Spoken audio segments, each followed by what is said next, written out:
In today's video, I'm going to teach you how to import music from YouTube to Soundtrap. First, a quick but important limitation to understand. Soundtrap doesn't import directly from YouTube. To use music in a Soundtrap project, you'll need an actual audio file saved on your computer, such as an MP3 or a WAV. Think of YouTube as a streaming source. What Soundtrap needs is a proper file. Next, get your audio legally. If the track is commercially released, purchase or download it from an authorized store like iTunes, Amazon Music, or Bandcamp. This ensures good quality and respects the artist's rights. Also, make sure you have permission to use the music, especially if you plan to remix, publish, or share your project publicly. Many songs are copyrighted and require a license for those uses. You can also use your own recordings or choose music from reputable royalty-free libraries. Always read the license so you know whether you can remix, monetize, or distribute the finished track. And avoid unofficial YouTube converters. They can violate terms of service and copyright law, and they may include malware. If your source isn't already an audio file, convert it.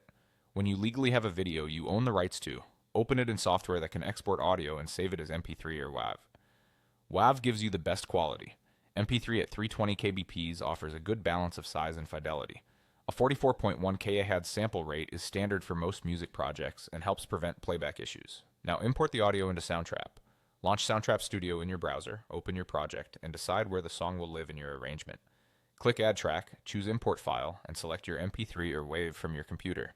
Once it loads, drag the region onto the timeline. Place it at bar 1 to start immediately, or line it up where it should come in. Turn on the metronome and set your project tempo to match the song if you need synchronization. Use the trim handles to remove silence or extra sections. Adjust the track volume so the music sits properly under vocals or drums, and add fade-ins or fade-outs to keep transitions clean.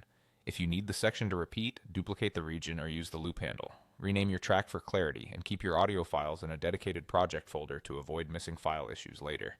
That's it. Get the audio legally, convert to MP3 or WAV if needed, then import and arrange it in Soundtrap. Save your project and export your mix when you're done. If something doesn't work, check for DRM protection and confirm the file format is supported.